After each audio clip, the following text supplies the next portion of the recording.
akan disampaikan oleh Sahibus Samahah Dr. Haji Anhar bin Upir.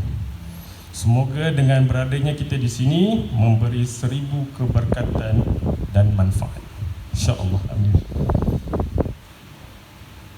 Baiklah, tanpa membuang masa lagi, majlis dengan segala hormatnya mempersilakan Al-Muhtaram Sahibus Samahah Profesor Madya Datuk Seri Dr. Haji Anhar bin Upir untuk menyampaikan ceramah pada pagi ini bertajuk Al-Quran Penyelamat Ummah.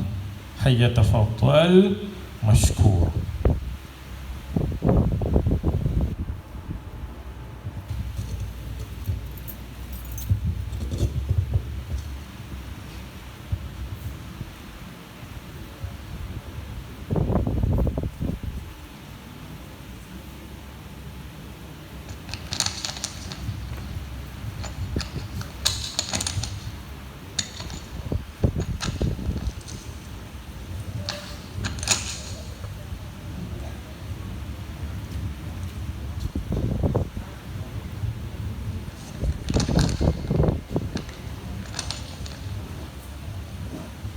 Minasyaitonirrajim. Bismillahirrahmanirrahim. Assalamualaikum warahmatullahi wabarakatuh.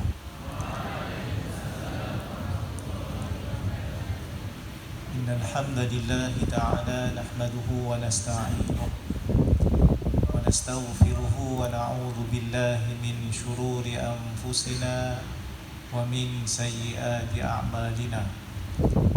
Man yahdihillahu fala mudilla lahu wa man yudlil falan tajida lahu waliyan mursyida.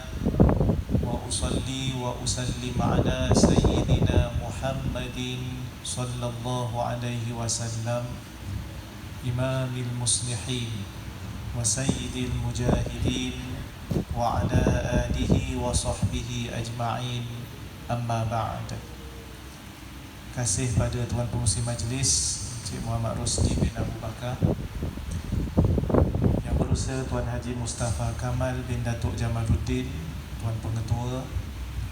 Seterusnya kepada Puan Aisyah binti Harun, penolong kanan Hariwan Murid. Seterusnya Puan Azlina binti Muhammad Saleh. Seterusnya kepada penolong-penolong kanan. Seterusnya kepada ahli jawatan kuasa program pada kali ini, sahabat saya dan senior saya Fadil Ustaz Haji Zulkifli bin Marjunin. Seterusnya kepada para guru, adik-adik muslimin dan muslimat yang dirahmati oleh Allah Subhanahu wa ta'ala sekalian. Pertamanya, marilah sama-sama kita merafakkan rasa syukur kepada Allah Subhanahu wa ta'ala di atas segala nikmat yang Allah berikan kepada kita. Alhamdulillah, kita juga bersyukur kepada Allah Ta'ala yang masih panjangkan umur dan usia kita sehingga saat dan ketika ini dalam keadaan sihat walafiat. Hari ini kita berada pada tanggal 26 hari bulan Ramadan 1444 Hijrah. Kita berdoa kepada Allah Subhanahu wa ta'ala agar segala amal soleh yang kita lakukan sebelum ini semuanya diterima oleh Allah Subhanahu wa ta'ala. Allahumma amin. Kita juga berdoa dan terus bermunajat kepada Allah Subhanahu wa ta'ala agar diberikan kekuatan untuk terus menghabiskan baki daripada bulan Ramadan ini dengan pelbagai amalan, termasuk daripada adab-adab dan juga sunat-sunat berpuasa, sehinggalah menjelangnya Syawal nanti insya-Allah, khususnya pada 10 yang terakhir daripada Ramadan ini ada satu malam yang Nabi sebut sebagai Lailatul Qadri, sebagaimana hadis baginda, taharrau Lailatul Qadri fil witri minal ashril awakhir min Ramadan. Kejarlah malam Al-Qadar pada malam-malam yang ganjil daripada 10 yang terakhir daripada bulan Ramadan. Semoga semua kita dapat rezeki bertemu dengan Lailatul Qadar, insya-Allah. Tuan Pengetua, muslimin dan muslimat yang dirahmati oleh Allah, insya-Allah kita akan tengok pada pagi ini Al-Quran penyelamat ummah sempena dengan nuzul Al-Quran yang berlaku dalam bulan Ramadan. Dalam mukaddimah, elok untuk kita melihat dan tadabbur satu ayat Al-Quran daripada surah Al-Isra ayat yang ke-9. Firman Allah Ta'ala, A'udzu billahi minasyaitonir rajim. Inna hadzal Qur'ana yahdi lillati hiya aqwam wa yubashshirul mu'minina alladhina ya'maluna as-shalihat anna lahum ajran kabira. Sesungguhnya Al-Quran ini memberi petunjuk ke jalan yang amat betul, iaitulah agama Islam, dan memberikan berita yang menggembirakan orang-orang yang beriman, yang mengerjakan amal soleh, bahawa mereka beroleh pahala yang besar. Daripada ayat ini, Allah Subhanahu wa Ta'ala beritahu kepada kita fungsi dan juga peranan Al-Quran yang memberi petunjuk ke jalan yang amat benar. Jalan inilah yang akan menyelamatkan kita di dunia dan juga di akhirat. Jalan inilah yang Al-Quran akan tunjukkan kepada kita supaya mentauhidkan dan mengesakan Allah Subhanahu wa Ta'ala. Dan selepas kita beriman dan kita beriktikad bahawa Allah itu Maha Esa, bahawa Allah itu satu, bahawa Allah itu yang layak disembah, maka akan diteruskan pula dengan amal soleh. Apabila seseorang melakukan amal soleh, maka akan dituliskan pahala dan ganjaran baginya. Maka pahala inilah yang akan menyebabkan dia mendapat rahmat Allah. Pada hari akhirat nanti, dia akan selamat daripada azab api neraka. Dua perkataan penting daripada tajuk. Yang pertama adalah perkataan Al-Quran, dan yang kedua adalah perkataan penyelamat. Al-Quran itu sebagaimana yang didefinisikan oleh Al-Imam As-Suyuti. Al-Imam As-Suyuti, tokoh dalam madhab Asy-Syafi'i, meninggal pada tahun 911 Hijrah, mengarang satu kitab diberi judul Al-Itqan fi Ulumil Quran, menyatakan dan mendefinisikan Al-Quran sebagai kalamullah al-munazzal ala Rasulillah sallallahu alaihi wasallam al-muta'abbadu bi tilawatih, iaitulah firman-firman Allah Ta'ala yang diturunkan kepada Nabi sallallahu alaihi wasallam, yang dikira sebagai ibadah dengan membacanya. Maka Al-Quran itu firman-firman Allah Ta'ala. Al-Quran itu dikira ibadah dan dapat pahala kalau kita membacanya. Ini berdasarkan kepada hadis yang diriwayatkan daripada Ibn Mas'ud radhiyallahu anhu, bahawa Nabi SAW bersabda, Man qara'a harfan min kitabillah kana lahu bihi hasanah wal hasanatu bi asyri amsalha la aqul alif lam mim harfun walakin alifun harf wa lamun harf wa mimun harf. Siapa yang membaca satu huruf daripada kitab Al-Quran, baginya dengan bacaan itu satu kebajikan. Satu kebajikan nilainya adalah 10 kali ganda. Seterusnya Nabi SAW bersabda, Aku tidak menyebut bahawa alif lam mim itu satu huruf, tetapi alif satu huruf, lam satu huruf, dan mim satu huruf yang lain. Setiap satu huruf itulah yang mendapat ganjaran. Ia juga adalah kitab petunjuk, sebagaimana ayat 185 daripada surah Al-Baqarah, Syahrul Ramadan alladhi unzila fihi al-Quran hudan linnas. Pada bulan Ramadan yang Allah turunkan padanya Al-Quran sebagai petunjuk kepada manusia. Petunjuk inilah yang menjadi asbab kepada seseorang itu selamat sewaktu hidup di dunia, dan akhirnya selamat pada hari akhirat nanti, iaitu selamat daripada azab api neraka. Manakala penyelamat yang dimaksudkan adalah yang menyelamatkan, iaitulah Al-Quran itu sendiri yang kita sebut tadi sebagai kitab petunjuk. Selamatnya itu di dunia dan selamatnya itu adalah di akhirat. Dengan Al-Quran kita tidak akan tersilap dalam menyembah Allah Ta'ala. Dengan Al-Quran kita tidak akan tersilap dalam meminta dan memohon sesuatu, iaitulah tidak sekali-kali kita akan minta dan memohon selain daripada Allah Subhanahu wa Ta'ala. Dengan Al-Quran maka kita dibimbing dan ditunjukkan dalam melakukan ibadah.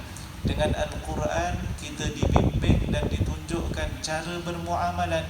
Dengan Al-Quran kita akan ditunjuk dan juga dibimbing cara berakhlak sesama dengan manusia. Yang penting adalah selamatnya itu adalah di dunia dan juga di akhirat. Seterusnya, ini berkaitan dengan nuzul Quran, iaitulah Ramadan dan Al-Quran, sebagaimana ayat 185 yang saya sebutkan tadi, iaitulah disebut secara jelas dalam ayat ini perkataan nama bulan Ramadan. Siapa yang membaca Al-Quran, dia akan perasan bahawa tidak ada nama bulan lain selain daripada Ramadan yang ada di dalam Al-Quran. Tidak ada nama bulan Muharram di dalam Al-Quran. Tidak ada nama bulan Safar di dalam Al-Quran. Tidak ada nama bulan Rabiul Awal, Jumadal Ula, Jumadal Akhirah. Begitu juga dengan Rajab, begitu juga dengan Sya'ban, Syawal pun tiada. Yang ada hanyalah bulan Ramadan. Walaupun dalam Al-Quran ada memberikan clue berkaitan dengan bulan-bulan haram yang 4, tetapi tidak dinyatakan dalam Al-Quran nama bulan-bulan tersebut.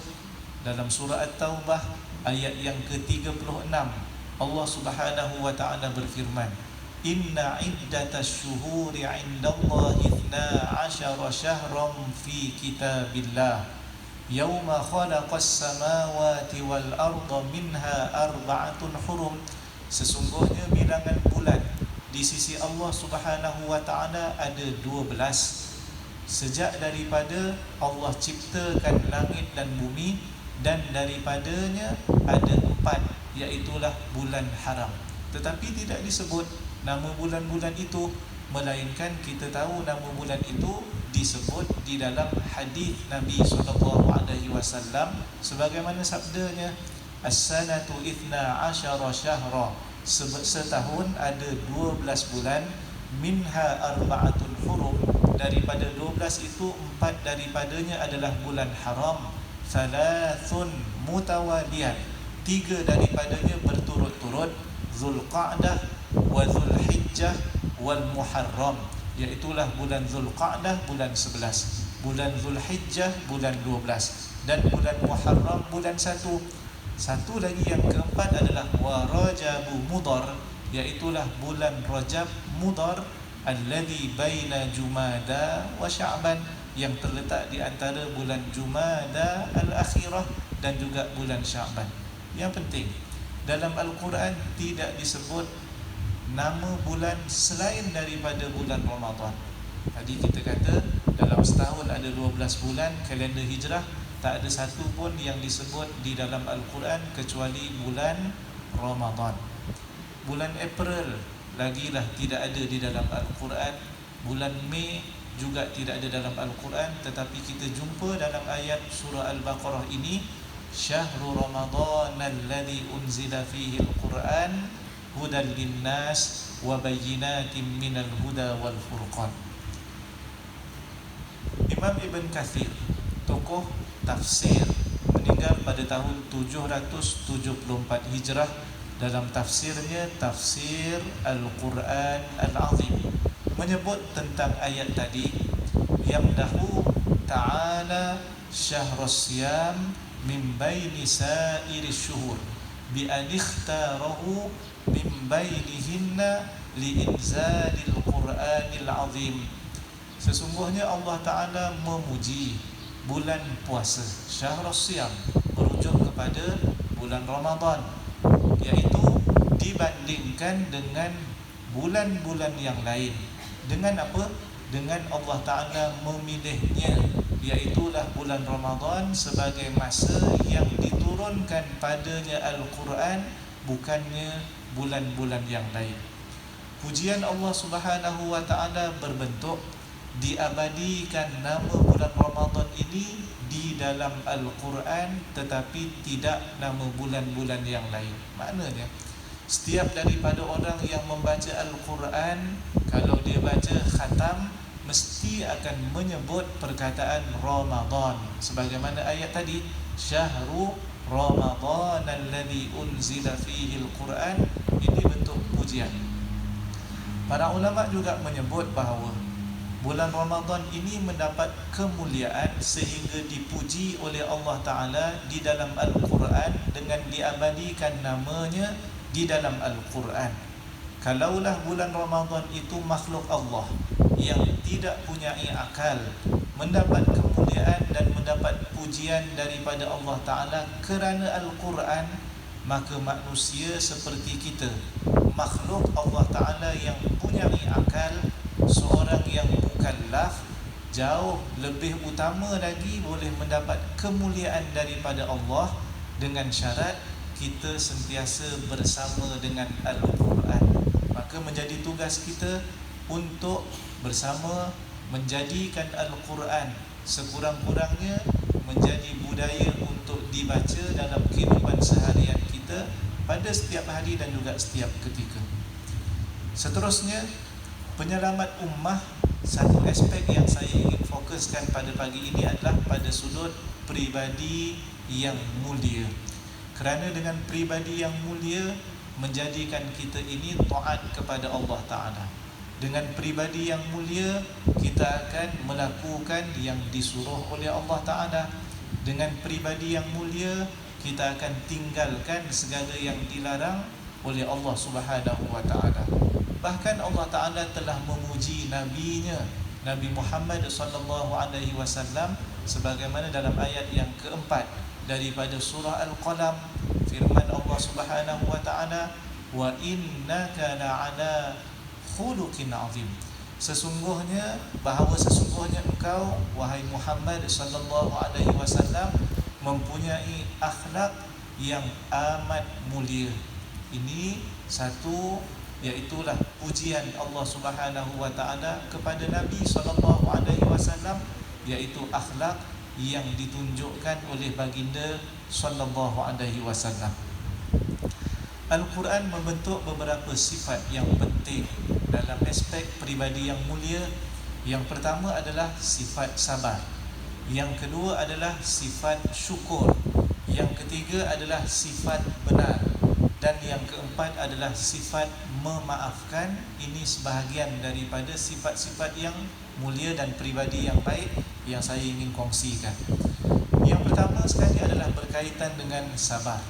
Allah Subhanahu wa Ta'ala berfirman dalam surah Hud ayat 115, wasbir fa innallaha la yudhi'u ajral muhsinin. Dan bersabarlah wahai Muhammad sallallahu alaihi wasallam, engkau dan juga umatmu, kita semua, dalam mengerjakan suruhan Allah, kerana sesungguhnya Allah tidak akan menghilangkan pahala orang-orang yang berbuat kebaikan. Ketika melakukan ketaatan kepada Allah, disuruh untuk kita bersabar. Kita solat sebagai satu kewajipan, bersabar. Walaupun ikut nafsu kita, kalau boleh tidak mau solat. Kalau ikut nafsu kita tak nak keluarkan zakat, duit itu kita cari, duit itu kita kumpul, harta itu kita miliki, tiba-tiba kena keluarkan selepas ditolak daripada keperluan harian keluarga dan diri kita, ditolak rubu'ul usyur, iaitulah 1/4 daripada 1/10 yang disebut sebagai 2.5%. Kalau boleh kita tidak mahu ikut nafsu kita, kita tidak mahu untuk buang duit kita untuk kita melakukan satu-satu ibadah. Contohnya adalah zakat tadi. Begitu juga dengan umrah dan juga haji, kerana ia memerlukan kos. Yang terkini, kami di Jawatan Kuasa Tabung Haji buat calculation, kos seorang pada hari ini adalah lebih kurang RM30,000 kos yang sebenar. Itu berbeza dengan dahulu RM5,000, kemudian RM9,800 dan juga seumpamanya. Maka kita akan keluarkan duit dalam melaksanakan ibadah. Pada waktu ini kita bersabar, kerana itu adalah ketaatan dan tuntutan daripada agama. Meninggalkan yang dilarang oleh Allah Ta'ala pun disuruh kepada kita untuk bersabar.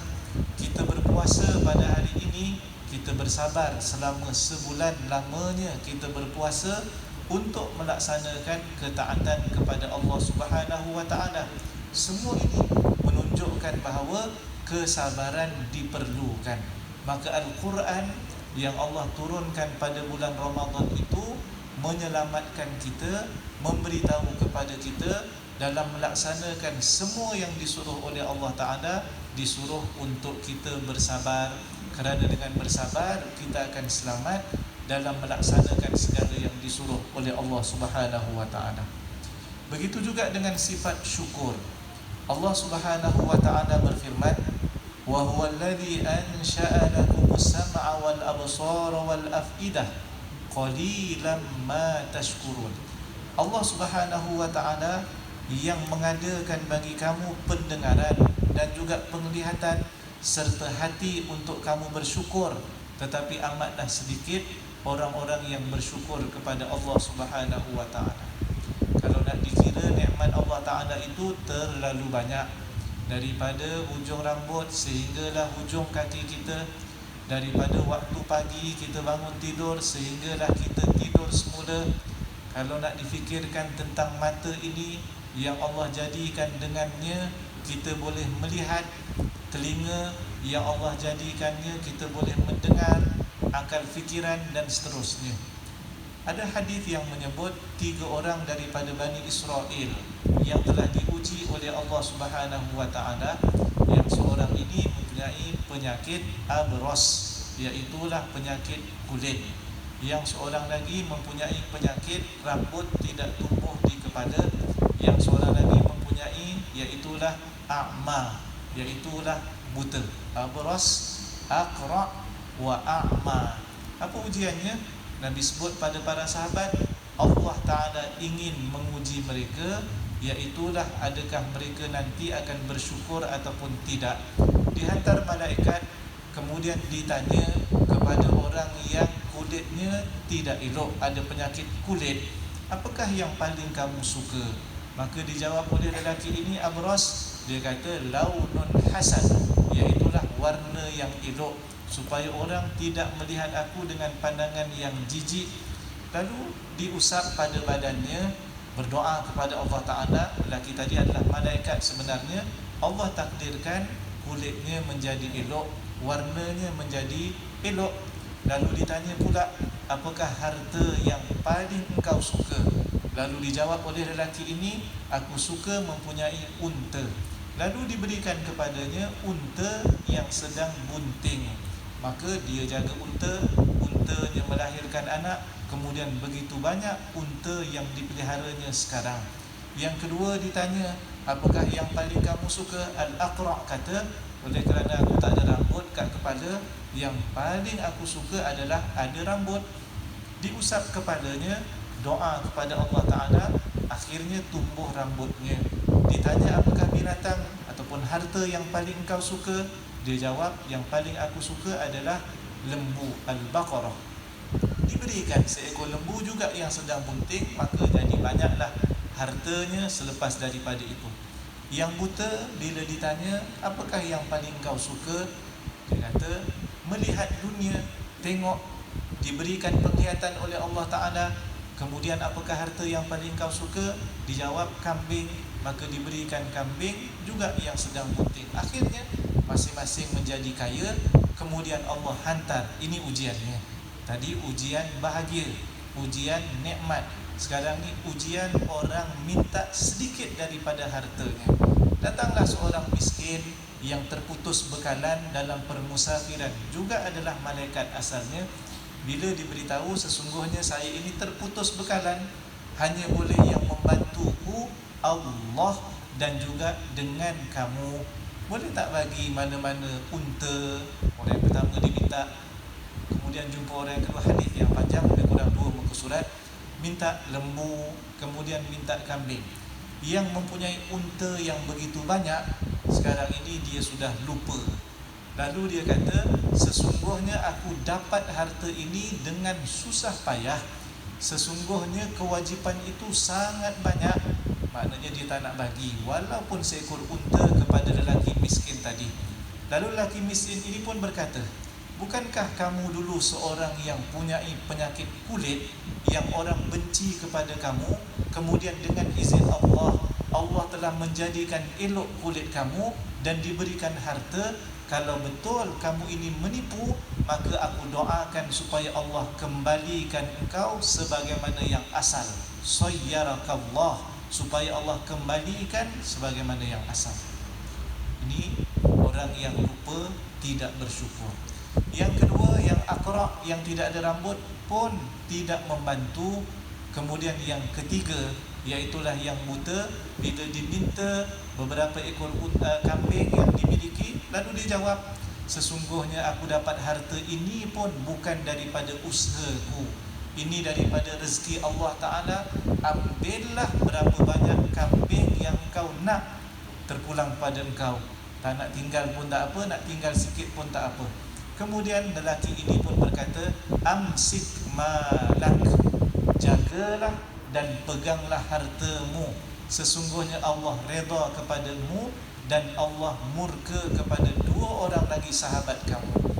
Ini menunjukkan kalau ada 3 orang yang mempunyai, diberikan nikmat oleh Allah Ta'ala, 2 daripadanya tidak bersyukur, 1 saja yang bersyukur dan mengenang nikmat Allah Ta'ala. Sebab itu dalam banyak ayat Al-Quran, kalaulah nisbah dalam hadis tadi 2 yang tidak bersyukur, 1 saja yang bersyukur, maka sebab itulah disebutkan qalil, iaitu qalilam minat ma tashkurun, hanya sedikit yang bersyukur kepada Allah Ta'ala. Kita berdoa agar kita semua digolongkan dalam kalangan orang-orang yang sedikit, iaitulah orang-orang yang bersyukur terhadap segala nikmat Allah Ta'ala. Maka Al-Quran menganjurkan dan membawa kita supaya bersyukur kepada Allah Ta'ala. Bahkan syukur itu dalam ayat Al-Quran yang lain menyebut, la in syakartum la azidannakum wa la in kafartum inna adabi lasyadid. Sekiranya kamu bersyukur, nescaya kami akan tambahkan lagi nikmat yang lain. Sekiranya kamu kufur, nescaya azab Allah Ta'ala itu sangat pedih. Beberapa tokoh ulama dalam kitab mereka pula menyebut bahawa nikmat itu, an-ni'matu idza syukirat qarrat wa idza kufirat farrat. Nikmat itu kalau disyukuri, ia akan kekal bersama dengan kita. Wa idza kufirat, dan nikmat itu apabila dikufuri, farrat, ia akan lari dan ia akan hilang daripada kita. Yang ketiga adalah sifat benar.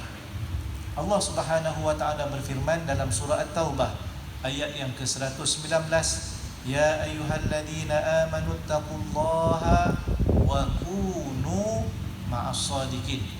Wahai orang-orang yang beriman, bertakwalah kamu kepada Allah Subhanahu wa Ta'ala dan jadilah kamu orang-orang yang benar. Al-Quran memandu kita supaya menjadi orang yang benar. Benar dalam agama, benar dalam kehidupan bermuamalah bersama dengan rakan, bersama dengan keluarga, bersama dengan ibu ayah. Seorang guru dan seorang pendidik dituntut dan dimestikan untuk bersifat benar. Anak murid juga dituntut dan dimestikan untuk bersifat benar, iaitulah benar dengan Allah Subhanahu wa Ta'ala pada sudut akidah dan juga keyakinannya. Bahkan disuruh kepada kita untuk bertutur dengan perkataan yang benar, tidak menipu. Dalam bulan puasa, di saat kita berpuasa daripada makan dan minum, kita juga disuruh untuk tidak menipu. Lidah kita ini disuruh untuk bercakap dengan perkataan yang benar. Dalam hadis Nabi SAW bersabda, "Man lam yada' qawla sur wal amala bih, fa inna lillahi laisa lahu hajatun fi ayyada'a ta'amahu wa syarabah." Siapa yang berpuasa tetapi tidak meninggalkan kata-kata dusta, bahkan beramal dengan perkara dusta, maka Allah Ta'ala tidak berhajat kepada dia meninggalkan makan dan minumnya. Maknanya, orang yang berpuasa tetapi menipu, maka Allah Ta'ala tidak ingin kepada puasanya. Kita dalam bulan Ramadan ini berbeza ibadah yang sedang kita lakukan, nak dibandingkan dengan solat, nak dibandingkan dengan haji dan juga umrah. Kerana haji dan umrah, begitu juga dengan solat, ini adalah al-fi'lu, iaitu kita melakukan sesuatu. Manakala puasa, ibadah ini bukan al-fi'l, tetapi ibadah ini adalah at-tarku, iaitu meninggalkan sesuatu. Sebab itu Al-Imam Al-Qarafi meninggal pada tahun 684 Hijrah, dalam kitabnya Al-Furuq menyebut perbezaan ibadah puasa dengan ibadah solat.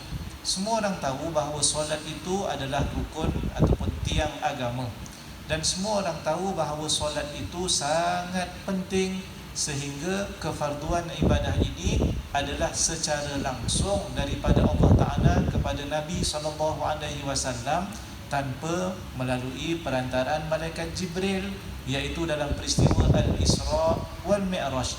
Sebagaimana hadis yang diriwayatkan daripada Malik ibn Sa'sa'ah di dalam hadis Sahih Bukhari dan juga di dalam Muslim, bahawa Nabi SAW menyebut, "Wa furidat alayya as-salawatu khamsina kulla yaumin," dan aku difardukan dalam peristiwa Al-Isra dan Mi'raj solat sebanyak 50 waktu sehari semalam, yang akhirnya riwayat menyebut dikurangkan oleh Allah Ta'ala sehingga menjadi 5 waktu sahaja sehinggalah pada hari ini.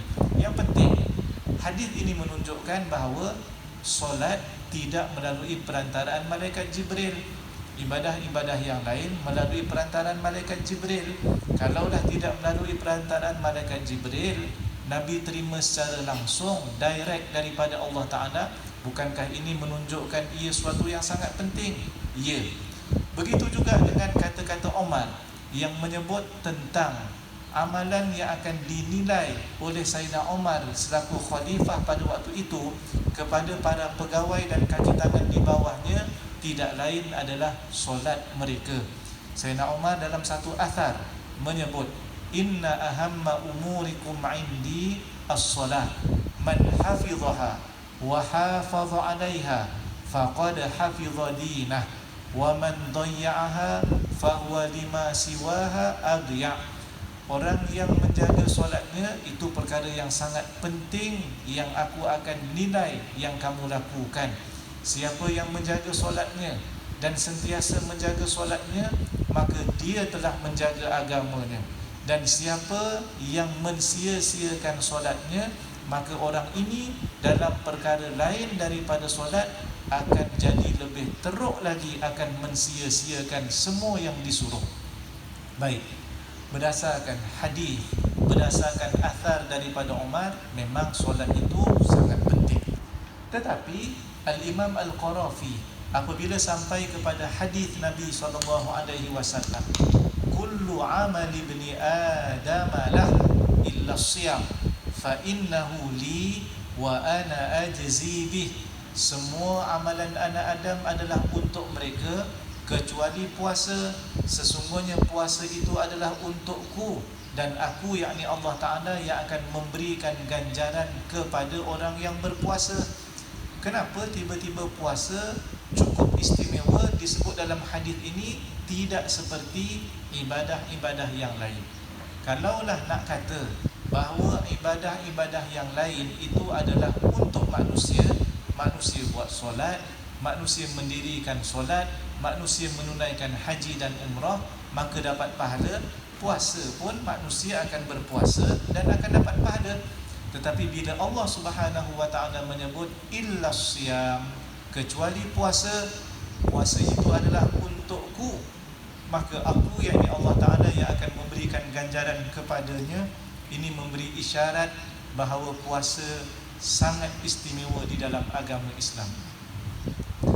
Antaranya adalah yang pertama sekali disebutkan oleh Imam Al-Qarafi bahawa puasa itu adalah annahu amrun khafi lam yuttala' alaih. Puasa itu adalah ibadah yang tersembunyi, yang tidak ada seorang pun dapat mengetahui hakikat puasa seorang yang lain kecuali dirinya sendiri dan Allah Ta'ala yang maha mengetahui. Pasangan kita puasa betul ataupun tidak, kita pun tidak tahu. Pasangan kita pun tidak tahu kita ini puasa betul-betul ataupun tidak. Kawan kita pun tidak tahu kita berpuasa dengan sebenarnya ataupun tidak. Kerana di saat kita bersendirian, contohnya ketika berkumur-kumur ambil wuduk, boleh saja yang masuk dalam mulut kita 3 kali tadahan tangan, tetapi yang keluar sikit saja. Bakinya bagaimana?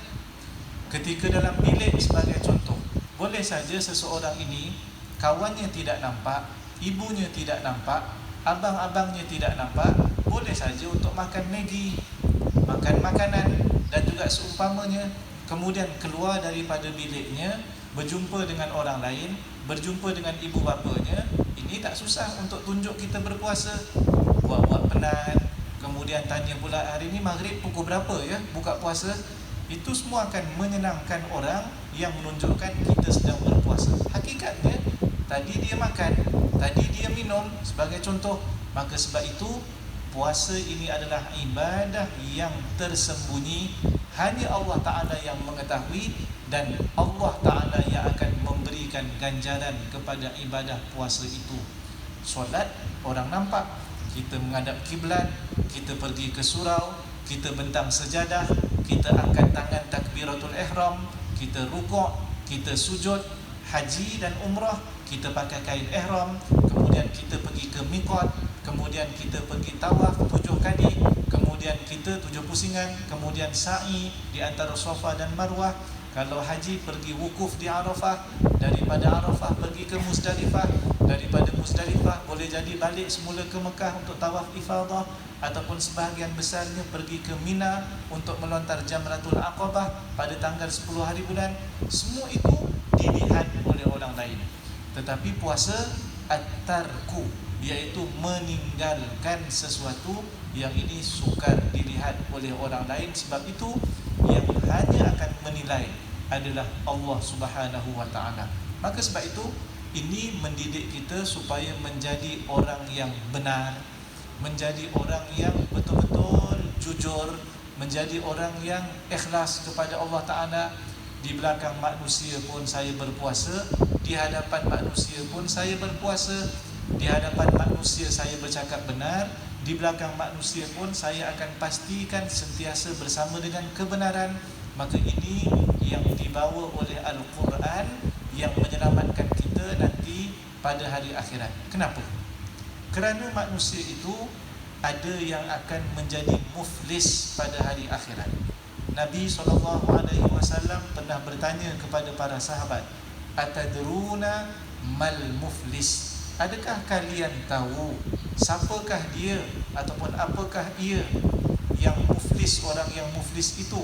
Lalu para sahabat yang ditanya oleh Nabi SAW jawab kepada Rasulullah, al-muflisu indana man la dirhama lahu wala mata'. Orang muflis dalam kalangan kami ya Rasulullah adalah orang yang tidak ada dirham, orang yang tidak ada duit, dan orang yang tidak punya aset, yang tidak punya harta, wala mata'. Ini dijawab oleh para sahabat. Lalu Rasulullah SAW nak jelaskan kepada para sahabat pula yang Nabi ingin maksudkan bukan muflis di dunia, tetapi Nabi sebut muflis pada hari kiamat nanti. Seterusnya Nabi bersabda, al-muflisu min ummati yaumal qiyamati ya'ti bi salatin wa zakatin wa siyamin wa ya'ti qad syatama hadha, qad daraba hadha, qad akala mala hadha, qad safaka dama hadha. Orang muflis pada hari kiamat nanti daripada kalangan umatku adalah orang yang datang bertemu dengan Allah Ta'ala dengan pahala solatnya, dengan pahala zakatnya dan pahala puasanya. Maknanya dia puasa, solat dia solat, zakat juga dia zakat. Tetapi pada masa yang sama datang bertemu dengan Allah, bawa dosa-dosanya dengan manusia. Dia pernah memukul orang ini, dia pernah mengutuk dan mencerca si fulan, dia pernah memakan harta si fulan, dia pernah membunuh si fulan. Kemudian Nabi sebut kepada para sahabat, lalu diperhitungkan di hadapan Allah Subhanahu wa taala, fa yu'ta hadha min hasanatih wa hadha min hasanatih. Lalu orang yang dia zalimi maka diberikan daripada pahala solatnya, pahala puasanya, pahala zakatnya kepada orang yang dia zalimi. Orang yang kedua yang dia zalimi pun diambil daripada pahalanya itu diberikan kepada orang yang dia zalimi. Bayangkan, bukan seorang yang dia pukul, tetapi 10 orang yang dia pukul. Bayangkan, bukan seorang yang dia bunuh, tetapi lebih daripada seorang yang dia bunuh.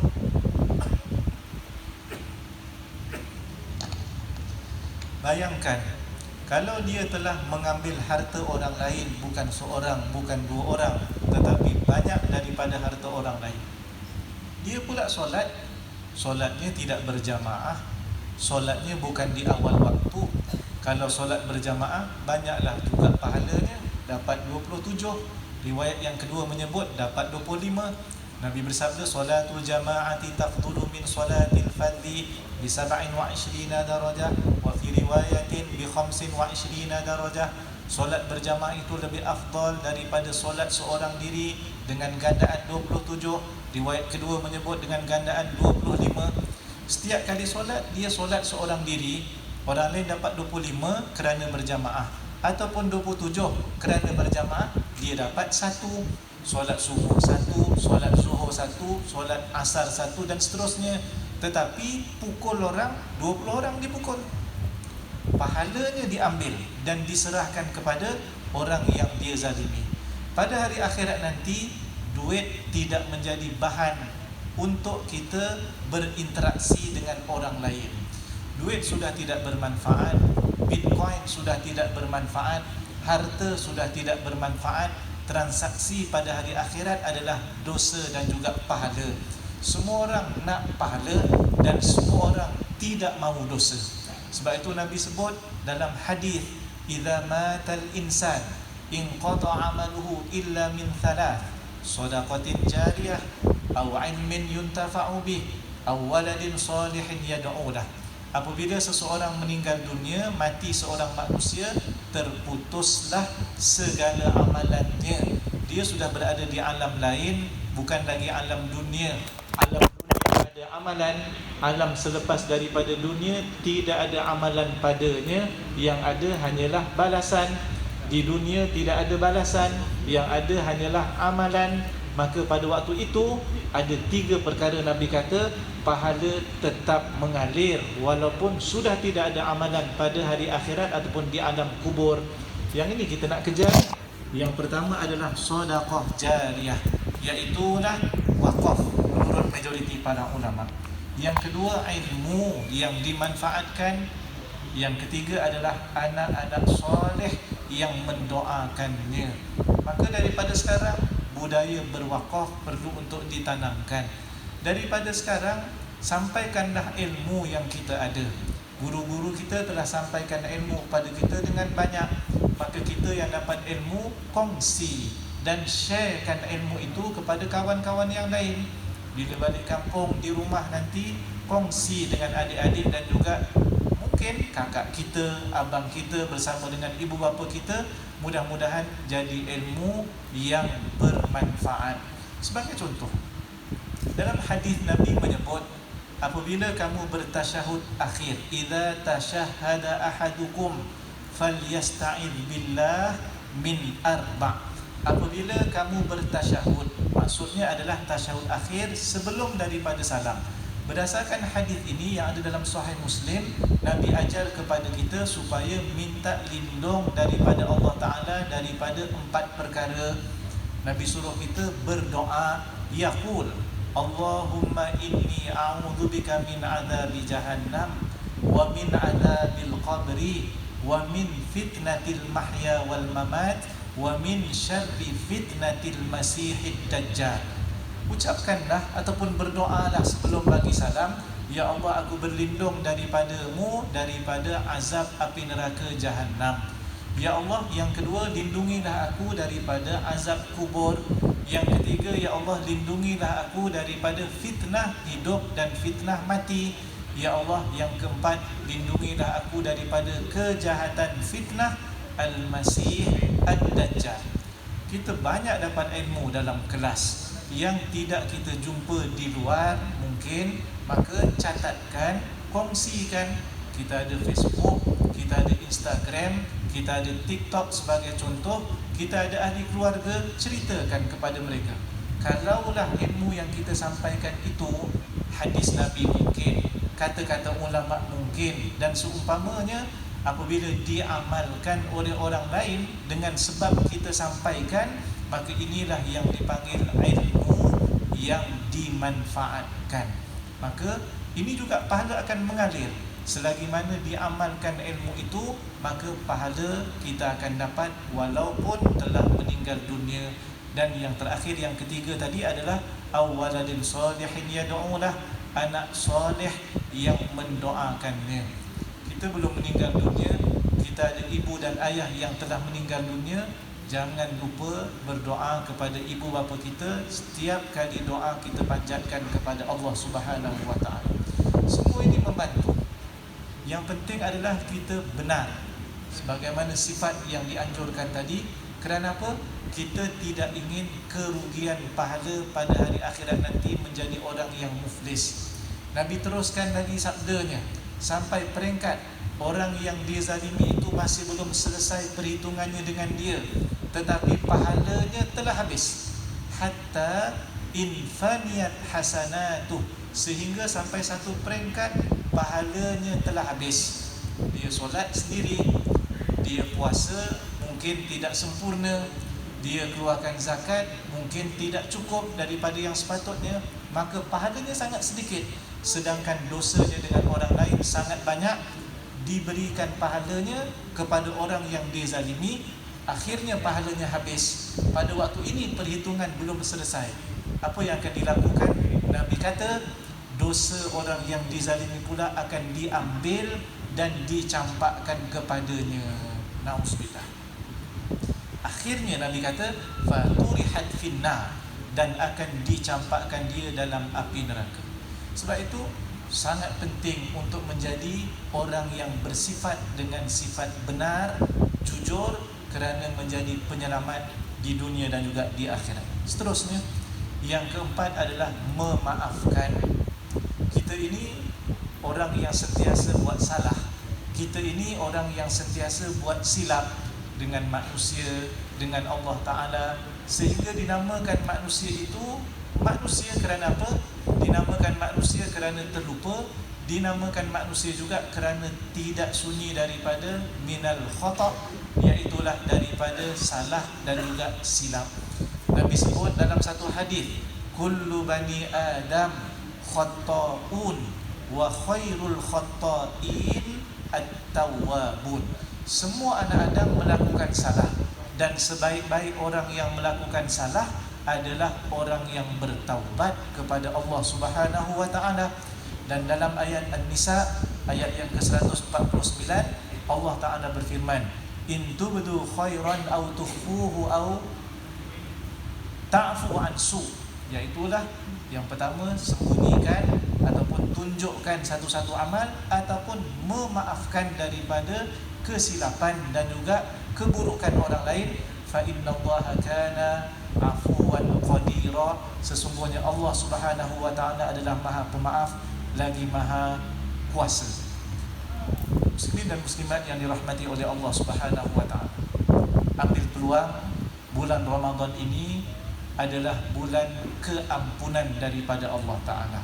Sebelum kita menjadi pemaaf, memaafkan orang lain, kita hendaklah minta ampun dan daripada segala kesalahan daripada Allah Ta'ala. Bulan Ramadan ini salah satu daripada matlamatnya adalah keampunan daripada Allah Ta'ala selain daripada takwa. Dalam satu hadis Nabi menyebut tentang orang yang sempat bertemu dengan bulan Ramadan. Asal ceritanya adalah Nabi SAW satu hari naik atas mimbar. Mimbar Nabi ada 3 anak tangga.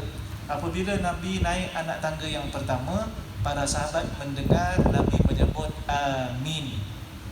Kemudian bila Nabi naik lagi ke anak tangga yang kedua, para sahabat mendengar Nabi menyebut amin kali kedua. Kemudian bila naik anak tangga yang ketiga, Nabi menyebut amin. Tak dengar siapa baca doa. Yang para sahabat dengar Nabi menyebut amin 3 kali.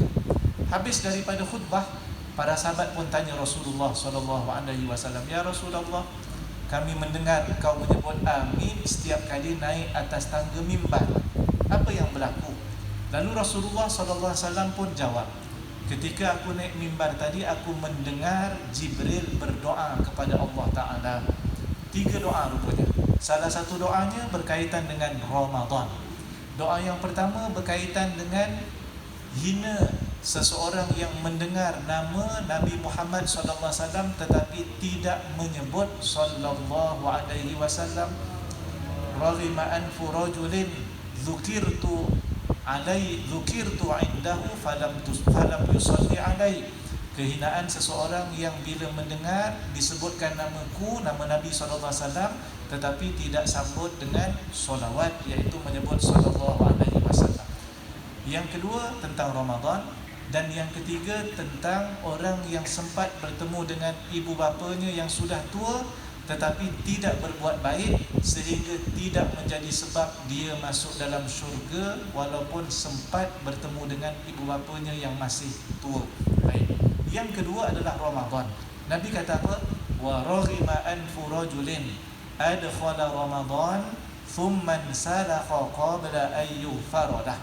Kehinaan bagi seseorang yang sempat bertemu dengan bulan Ramadan, kemudian Ramadan berlalu pergi sebelum diampunkan dosanya oleh Allah Ta'ala. Kita hari itu berdoa, Allahumma balighna Ramadan. Ya Allah, sempatkanlah kami dengan bulan Ramadan. Bulan Rajab kita berdoa, bulan Sya'ban kita berdoa, dan sekarang kita memang sudah berada dalam bulan Ramadan. Allah panjangkan umur kita. Bukan 1 hari, bukan 2 hari, tetapi hari ini hari ke-26 dan malam ini adalah malam yang ke-27. Bermakna lebih kurang 3 hari lagi ataupun 4 hari kita akan habis meninggalkan bulan Ramadan. Adakah dosa kita telah diampunkan oleh Allah Ta'ala? Itu persoalan yang perlu untuk kita tanya. Kerana kalau Ramadan berlalu sebelum dosa kita diampunkan, Nabi kata mendapat kehinaan di sisi Allah Subhanahu wa Ta'ala, maka mohon daripada Allah Ta'ala keampunan, kemudian ambillah sifat memaafkan dan mengampunkan tadi dalam diri kita. Maafkan kesalahan orang lain yang tersilap, yang tersalah. Jangan jadi orang yang pendendam. Seterusnya, kelebihan Al-Quran sebaik-baik manusia, kedudukan istimewa dan tetap mulia selepas meninggal dunia. Saya bacakan saja sepintas lalu. Yang pertama, sebaik-baik manusia orang yang mengajar Al-Quran dan mempelajari Al-Quran, sebagaimana hadis daripada Uthman ibn Affan riwayat dalam Sahih Al-Bukhari. Istimewa pula Al-Quran, orang yang membaca Al-Quran ini yang mahir, yang lancar membaca Al-Quran, sebagaimana hadis Aisyah di dalam Sahih Muslim. Nabi kata orang yang mahir membaca Al-Quran akan bersama tinggal dengan para malaikat yang mulia. Dan bagi mereka yang merangkak, yang tidak lancar, jangan kecewa, jangan frust, kerana juga dijamin pahala sebagaimana hadis Nabi, wallazi yaqra'ul Qur'an wa yatata'u fihi wa huwa 'alaihi syaqqun lahu ajran. Dan bagi mereka yang merangkak baca Al-Quran dan sangat sukar membacanya. Dia tidak putus asa, terus saja membaca, walaupun merangkak dia baca, walaupun sukar dia usaha. Nabi kata lahu ajran, baginya ada 2 pahala. Pahala membaca Al-Quran dan pahala berusaha walaupun susah. Kemudian mulia juga selepas daripada meninggal dunia bagi mereka yang bersama dengan Al-Quran. Hadis daripada Jabir, Nabi SAW dalam Sunan At-Tirmidzi, Nabi sedang mengumpul jenazah orang-orang yang mati syahid dalam peperangan Uhud. Ada 2 jenazah. Nabi bertanya kepada para sahabat, siapakah yang lebih banyak mengambil Al-Quran? Ayyuhuma aktharu akhdhan lil Quran fa idza ushira lahu ahaduhuma ila ahadihima. Apabila ditunjukkan kepada Nabi salah seorang yang lebih banyak membaca Al-Quran, maka apa yang dilakukan? Qaddamahu fil lahdi, Nabi dahulukan orang itu masuk di dalam liang lahat. Maknanya Al-Quran menjadikan seorang di dunia mulia, selepas meninggal dunia pun diutamakan dan diberi kelebihan sebagaimana hadis ini. Sebagai penutup, Al-Quran adalah kitab petunjuk dan Al-Quran adalah penyelamat ummah melalui peribadi yang mulia secara khususnya. Saya rasa cukup sekadar itu pada pagi ini. Yang baik datang daripada Allah, yang kurang daripada saya. Aqulu qawli hadza astaghfirullahal azim li wa lakum. Assalamualaikum warahmatullahi wabarakatuh.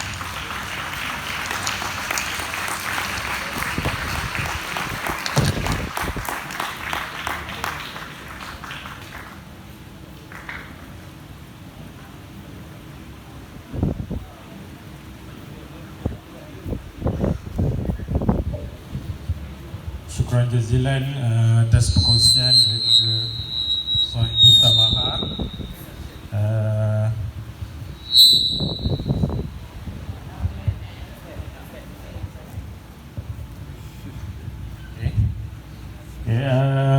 Di sini sebelum saya masuk pada sesi soalan, soal jawab yang tergabung dan juga Datuk Mufti, saya ingin menanya kamu sedikitlah soalan tentang perkongsian yang diberikan. Yang pertama,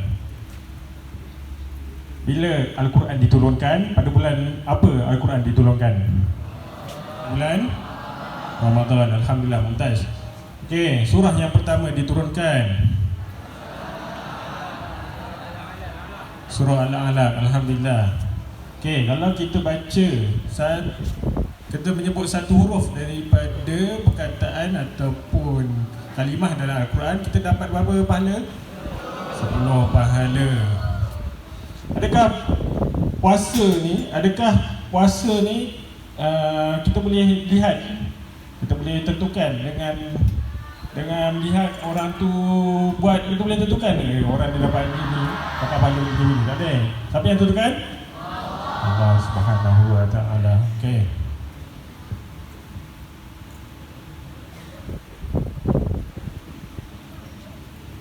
Di sini ada 4 soalan, ya.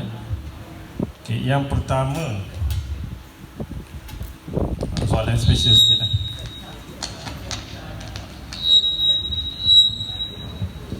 Apakah hukum memberi ceramah terlalu lama sehingga melewatkan waktu solat?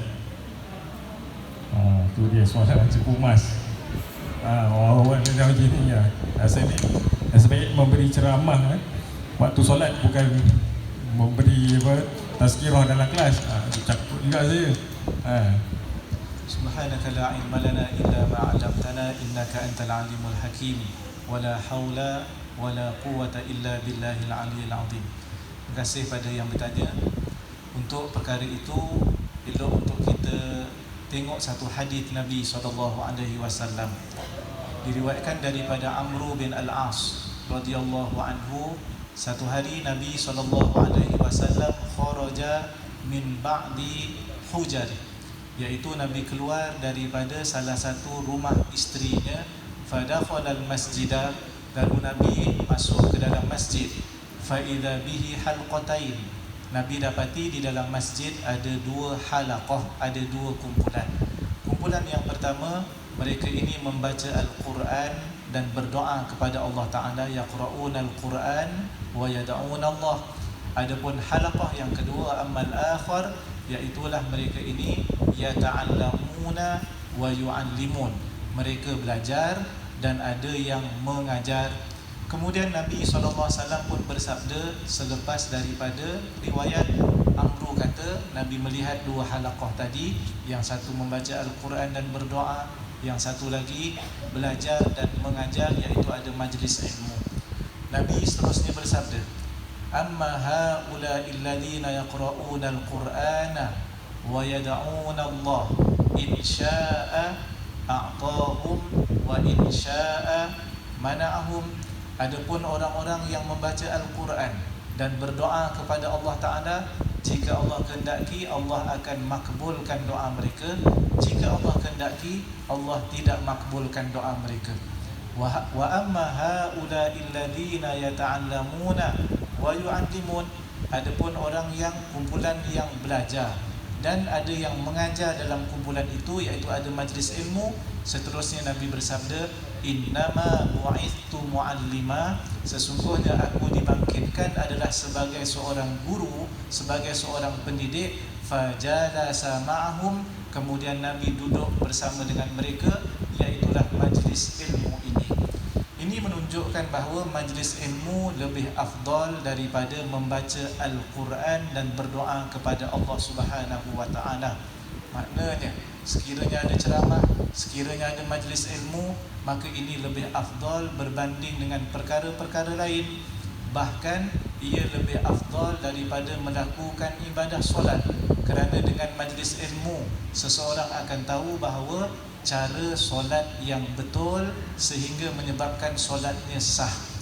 Adapun memanjangkan ceramah, yang ini bergantung kepada keadaan.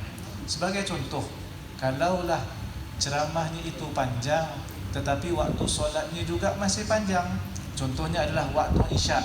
Ini adalah waktu-waktu yang sangat digalakkan untuk menuntut ilmu dan mentelaah ilmu, walaupun sehingga menyebabkan solatnya lambat sedikit daripada waktunya. Kerana yang dia belajar itu adalah ilmu, yang solat tadi itu adalah amalan. Kemudian waktu isyak itu sangat panjang dalam mazhab Syafi'i sehinggalah waktu fajar, sehinggalah waktu subuh. Adapun kalau sekiranya ia waktu maghrib, contohnya waktu maghrib dia kuliah sehinggalah waktu maghrib nak habis, yang ini boleh membawa kepada maknanya melakukan perkara yang dilarang oleh Allah Ta'ala sehingga tidak solat maghrib. Maka yang ini ceramah tadi boleh membawa kepada dosa dan juga dilarang. Tapi kalau waktu isyak, yang ini majoriti para ulama kata ia majlis ilmu yang tidak mengapa dipanjangkan. Wallahu a'lam. Okey, baik. Soalan kedua, Dr. Sri. Datuk Sri, kalau tengah baca Al-Quran, lepas tu ada orang bagi salam, apa hukum bagi orang yang bagi salam, dan juga apa hukum bagi orang yang jawab salam? Terima kasih pada yang bertanya. Berkaitan dengan memberi salam ini, hukumnya adalah sunat dan menjawab salam adalah wajib. Seorang yang sedang membaca Al-Quran, iaitulah sedang melakukan perkara sunat, maka sekiranya hanya dia seorang saja yang ada salam itu, wajib dijawab dengan cara memberhentikan seketika bacaan Qurannya. Tetapi kalau sekiranya di dalam rumah itu ramai orang, dia seorang sedang baca Quran, orang lain sedang baca WhatsApp, orang lain sedang baca Telegram, orang lain sedang berehat, kalau salah seorang daripada mereka yang lain sudah menjawab salam, maka memadai jawapan salam itu, yang lain akan gugur kewajipan, dipanggil iaitu sunnatun kifayah. Kita ada fardu ain, ada fardu kifayah, yang kat sini menjadi iaitulah fardu kifayah, iaitulah sebahagian daripada orang lain yang telah menjawab salam, yang baca Quran boleh teruskan. Adapun orang yang bagi salam, melihat orang di satu-satu tempat sedang, contohnya sedang makan, begitu juga sedang membaca Al-Quran, begitu juga di dalam bilik air, maka makruh untuk memberikan salam kepada mereka. Wallahu a'lam.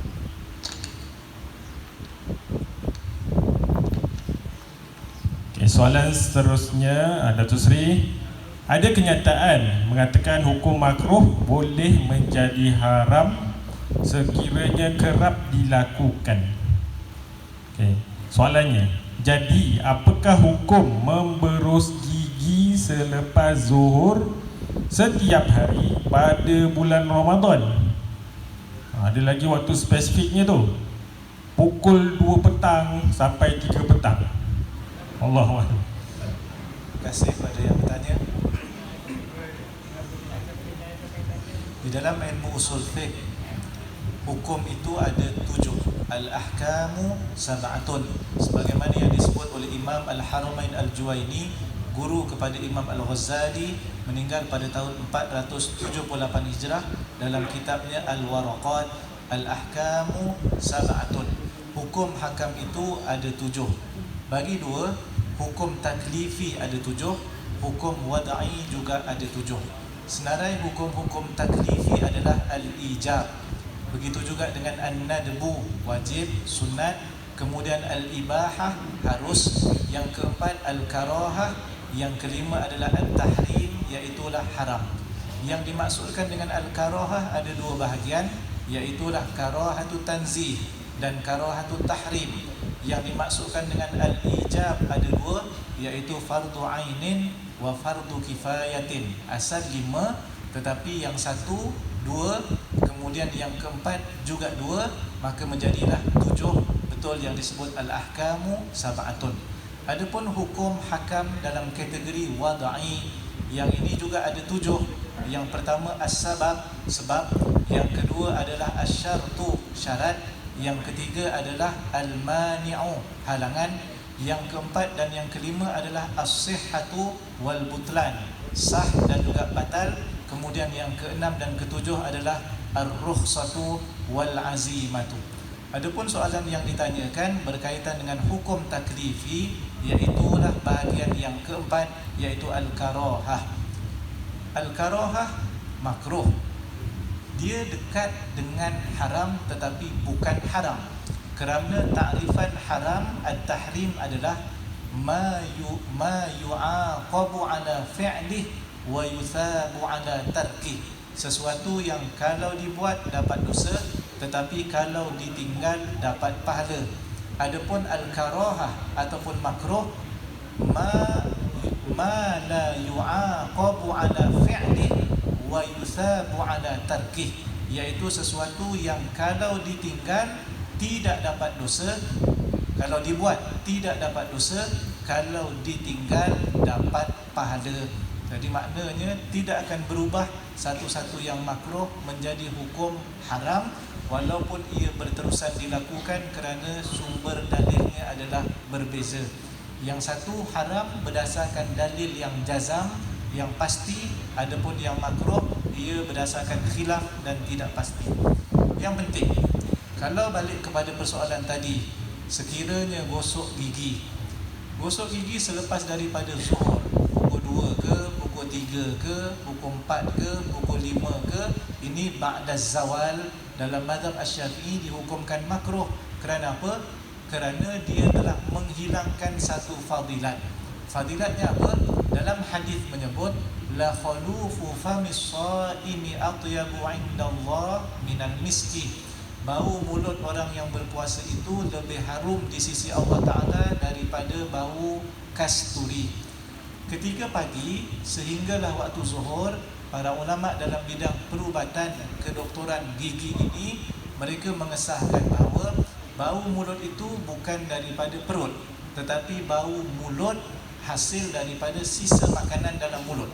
Tetapi bau mulut yang keluar selepas daripada zuhur itu adalah berasal daripada dalam perut, kerana lapar, kerana dahaga, kerana tidak ada makanan yang masuk, maka bau itu keluar daripada perut.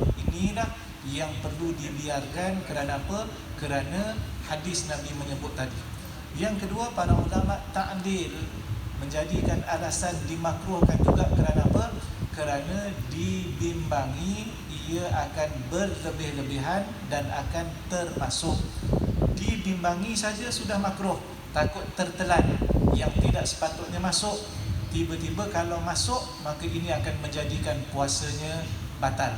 Dalam mazhab Syafi'i, perkara yang membatalkan puasa itu salah satunya adalah usul ainin fil jawf, iaitu masuk sesuatu ke dalam rongga min manfadhin maftuh, daripada rongga yang terbuka.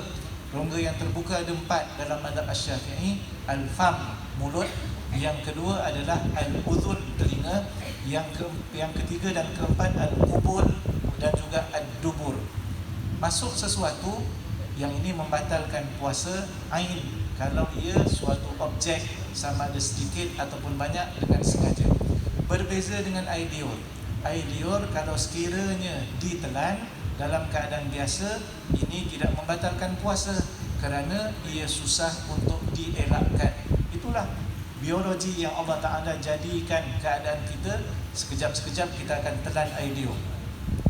Tetapi Al-Imam An-Nawawi ada sebut satu keadaan menelan air liur boleh jadi batal. Al-Imam An-Nawawi, tokoh penting dalam mazhab Syafi'i, meninggal pada tahun 676 Hijrah. Dalam kitabnya Al-Majmu' menyebut, sekiranya seseorang mengumpulkan air liurnya di hadapan mulutnya, orang lain telan air liur, lepas 30 saat, lepas minit telan, dia kumpul kat depan. Masuk 5 minit, dekat setengah cawan juga tu, kat depan mulutnya. Selepas 5 minit, dia pun telan semua air liurnya. Yang ini membatalkan puasanya. Ini keadaan telan air liur batal kerana dia kumpul. Kalau dia boleh kumpul, mesti dia boleh buang. Yang ini boleh dielakkan, maka dia batal.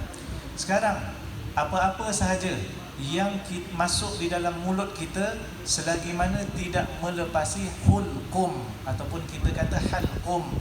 Para ulama sebahagian menyebut batas akhir adalah huruf kha, iaitulah disebut dalam kitab lama ha muajjamah. Ha tidak ada titik, ha tak ada titik, kha lah. Dia macam ain. Ain ada titik adalah ghin, tetapi dulu dia memang tak ada titik, dia kena eja. Ha ada titik, maksudnya huruf kha. Makhraj kha itu adalah batas terakhir. Kalau melepasi huruf kha, sesuatu ain, maka akan batal puasanya. Gosok gigi, kita akan gunakan Colgate, kita akan gunakan apa lagi, ubat gigi, dali ke apa lagi, dan seumpamanya, mukmin ke, miswak ke, ataupun seumpamanya. Dia bukan air liur. Selagi mana kita boleh rasa, maknanya itu adalah ain yang bukan air liur. Sebab itu mesti dikeluarkan, dikumur, kemudian dikeluarkan sehingga tidak ada rasa lain selain daripada air liur yang biasa. Kalau ditelan juga boleh membawa kepada batal. Inilah kebimbangan yang menyebabkan kepada makruh. Hari ini buat makruh, esok kalau dia buat makruh sama, lusa kalau dia buat makruh, sebulan makruhlah dia buat. Tidak jadi hari yang ke-30 haram, tidak. Maknanya kekal makruhnya. Wallahu a'lam. Okey, soalan yang keempat. Surau Sam Tanjung Karang, iaitu Musalla Luqmanul Hakim, telah diiraf sebagai masjid. Dia pelajar tanya, dia kata kalau balik, orang balik kampung daripada asrama, Musalla Luqmanul Hakim tu kosong. Jadi apa hukum biarkan masjid tu kosong tanpa azan? Okey, kemudian yang kedua, perempuan uzur boleh ke baca mat surat? Allah. Terima kasih pada yang bertanya. Yang pertama berkaitan dengan surau ataupun nama musolla. Di negeri Selangor, di bawah pentadbiran Jabatan Agama Islam Selangor, kita ada satu jawatan kuasa Majlis Agama Islam Selangor yang diletakkan di bawah bahagian pengurusan masjid Jabatan Agama Islam Selangor. MAIS ni paling tinggi, dia selepas daripada Sultan Selangor.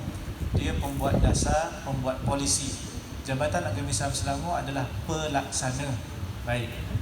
Di bawah jawatan kuasa tadbir urus masjid dan surau dipanggil jawatan kuasa Jatums. Yang ini ada beberapa kategori masjid, surau dan musola di negeri Selangor. Di Selangor ada masjid diraja, contohnya adalah yang terbaru masjid di Kuala Selangor Pekan Lama, Masjid Diraja Raja Lumu, itu masjid diraja. Kita ada masjid pengurusan diambil alih, kemudian JAIS akan hantar pegawai, dan kita ada masjid qaryah. Ini ditadbir oleh nazir masjid di peringkat qaryah. Kemudian kita ada kategori surau. Surau ada jawatan kuasanya, dan ada sebahagian surau yang memohon kepada Jatum tadi untuk diberikan kebenaran solat Jumaat. Maka akan dipanggillah surau itu Surau Kebenaran Jumaat. Adapun surau lain, dia akan kekal surau biasa. Kemudian yang ketiga ada musola. Ini lebih rendah levelnya berbanding dengan surau. Contohnya adalah musola di mana-mana pusat beli belah. Tidak ada jawatan kuasa, tidak ada pengurusi surau, yang ini dipanggil musola. Berkaitan dengan surau Luqman Hakim, boleh jadi saya lebih cenderung mengatakan dia bukan masjid. Kena tengok surat. Dia adalah Surau Kebenaran Jumaat, khususnya ketika PKP. Ketika PKP, kita dapat surat dan berbincang dengan Kementerian Pelajaran Malaysia. Kita juga bincang dengan BPI JAIS untuk memberikan kebenaran solat Jumaat. Status Surau Kebenaran Jumaat tidak akan sama dengan masjid. Kalau masjid ada hurmah, ada kehormatannya, mestilah solat berjamaah dilakukan setiap waktu, tidak boleh miss walau sekalipun. Solat tahiyat masjid juga boleh dilakukan di masjid, iktikaf juga boleh dilakukan di masjid. Tetapi surau kebenaran Jumaat ini hukum hakam masjid tidak terpakai. Tidak perlu untuk solat fardu 5 waktu secara konsisten. Kalau semua orang balik tidak cukup 40 orang, maka tidak wajib untuk solat Jumaat di situ. Begitu juga dengan niat solat, niat iktikaf tidak ada. Begitu juga dengan solat sunat tahiyatul masjid tidak ada. Jadi semua tidak terpakai. Maka orang yang uzur, al-udhara minan nisa, daripada orang-orang perempuan, tidak dilarang untuk masuk surau diri Jumaat pada bila-bila masa, sehinggalah ke kawasan tengah yang ada kapet pun tidak dilarang kerana ia bukan daripada masjid. Wallahu a'lam. Datuk Seri ada 2 soalan saja. Harap Datuk Seri sudi menjawab soalan 2 soalan berikut. Assalamualaikum Datuk Seri. Kata mengikut pandangan Pak Mazhab, alat muzik diharamkan. Terdapat juga beberapa ulama yang mengharuskan penggunaan alat muzik ni. Jadi saya keliru. Adakah dia haram atau dibolehkan? Mohon penjelasan Datuk Seri. Tolong. Terima kasih pada yang bertanya. Berkaitan dengan muzik ini disebut sebagai lahwal hadith di dalam Al-Quran. Takifnya dikategorikan sebagai sesuatu yang lahwun, ini adalah sesuatu yang melalaikan. Cuma para ulama maknanya berbeza pandangan untuk menentukan alat muzik itu. Adakah alat muzik itu haram kerana zatnya alat muzik, ataupun dia haram kerana perkara lain yang disebut sebagai awarid kharijiyah, iaitu perkara luaran, bukan zatnya haram tetapi kerana perkara yang lain. Antaranya Al-Imam Al-Ghazali. Imam Al-Ghazali meninggal pada tahun 505 Hijrah, menyebut 3 syarat, iaitulah yang pertama berkaitan dengan waktu al-awqat, yang kedua berkaitan dengan al-akhwan, al-ikhwan, orang-orang yang terlibat, kemudian yang ketiga berkaitan dengan bercampur ataupun tidak dengan arak. Kalau dia seseorang yang berhibur, hiburan tidak dilarang dalam Islam. Alat muzik ini salah satu daripada instrumen untuk berhibur. Yang pentingnya, berhibur secara umumnya tidak dilarang dalam agama Islam. Nabi SAW berhibur, Nabi biarkan 2 orang jariah, mereka ini menari dan juga mereka menyanyi bertepatan dengan hari Mu'adh, iaitulah hari raya mereka yang Sayyidina Umar, Sayyidina Abu Bakar tegur, kemudian Nabi SAW suruh biarkan sahaja. Begitu juga gendang dipukul sebelum daripada peperangan untuk menaikkan semangat dan pelbagai lagi. Yang pentingnya adalah Imam Ghazali kaitkan dengan perkara-perkara luaran. Kalaulah berhibur walaupun dengan perkara yang halal tetapi menyebabkan tinggal solat fardu, maka ia menjadi haram. Begitu juga dengan orang-orang yang berada bersama dengan majlis itu. Kalau bercampur lelaki perempuan, ikhtilaf, sehingga tidak boleh dibezakan lelaki dan perempuan, ditambah pula aurat tidak dijaga, ini juga menjadi haram. Dan yang ketiga adalah kalau ada arak di dalam hiburan itu, maka secara automatik juga ia menjadi haram. Ini menunjukkan kalau hiburan dilakukan tetapi jaga solat, tidak diharamkan. Hiburan dilakukan, kita terlibat dengan hiburan tetapi dalam batas lelaki sama lelaki, perempuan sama perempuan, ataupun lelaki perempuan yang tidak ikhtilaf, ada garis panduannya, JAKIM dah buat garis panduan, ini juga tidak dilarang. Begitu juga kalau sekiranya jauh dan tidak ada arak, tidak memabukkan, ini juga tidak dilarang. Ini kalau mengikut pendapat Imam Al-Ghazali. Dr. Yusuf Al-Qaradawi Al-Marhum pula menyebut dalam kitabnya Al-Fannu fil Islam, iaitu seni dalam agama Islam, datangkan banyak pendapat, termasuk Dr. Waba Az-Zuhaili. Begitu juga dengan para ulama yang sebelum daripada ini menyatakan bahawa beberapa alat muzik itu diselisihkan oleh para ulama. Antaranya adalah, contohnya adalah mizmar.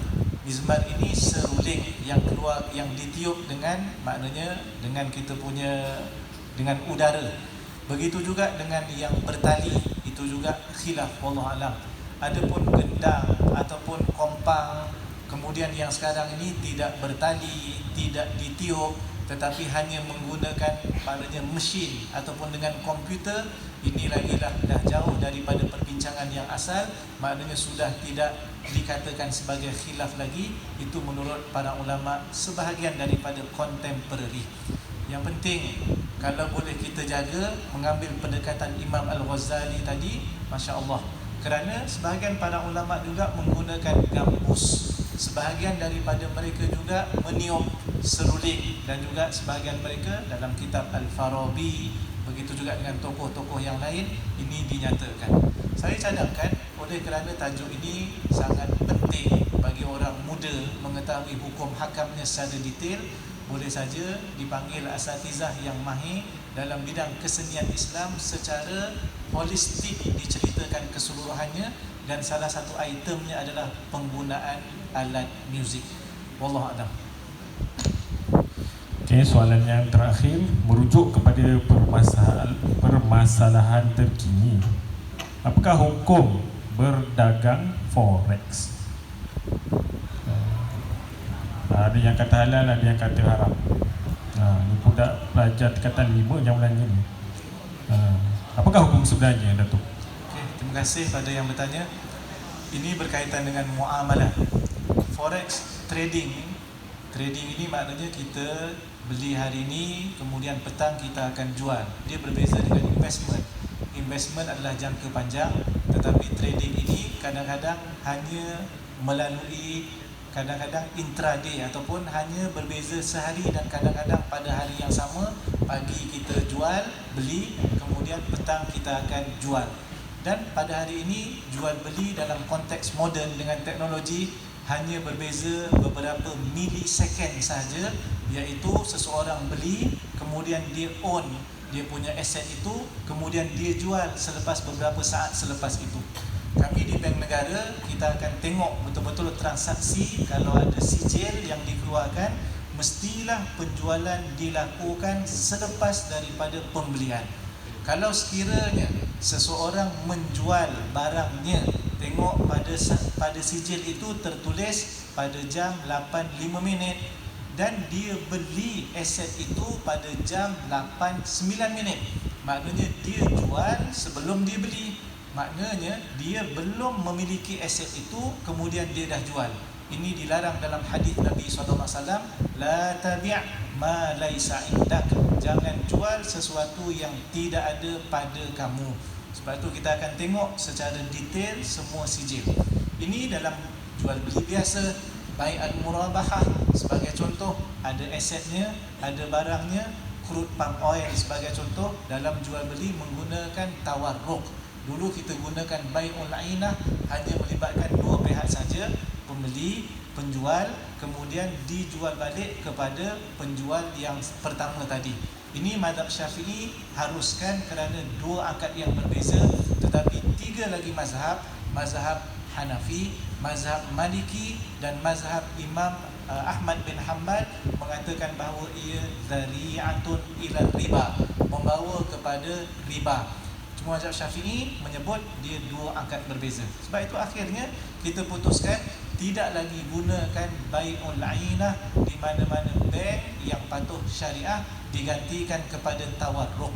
Tawarruk ini kita beli satu aset A, beli daripada B dengan harga yang maknanya secara ansuran, iaitu deferred payment. Maknanya bila harga ansuran, kita akan dapat harga lebih tinggi daripada harga pasaran, market price. Bila kita dapat aset itu, masih lagi berhutang, kena bayar bulan pertama, bayar bulan kedua, bayar bulan ketiga. Aset itu berharga mungkin jadi RM1,000, asalnya 500, tetapi harga pasaran 500. Dengan aset itu, dia pun jual kepada C. Ini dipanggil third party, parti ataupun pihak yang ketiga. Bukannya dua pihak, bukan bainat tarafain, tetapi thalath atraf. Ini diharuskan, walaupun dijual dengan harga market price, iaitu RM500, seakan-akan dia rugilah. Dia hanya dapat 500, kemudian kepada A ataupun B tadi dia kena bayar RM1,000. Tidak ada masalah. Ini dipanggil tawarruk. Kerana apa? Orang ini dia nak duit cash, dia bukan nak aset, dia bukan nak barang. Dibenarkan tawarruk. Baik, ini kalau ada aset, duit, kemudian beli aset.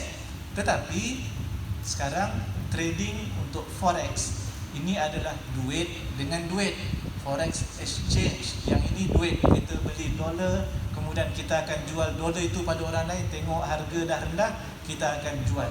Biasanya orang yang membeli dia nak harga murah, biasanya orang yang menjual dia nak harga lebih tinggi. Kerana apa? Dalam dua-dua keadaan ini, tabiat al-mushtari nak harga murah supaya dia untung.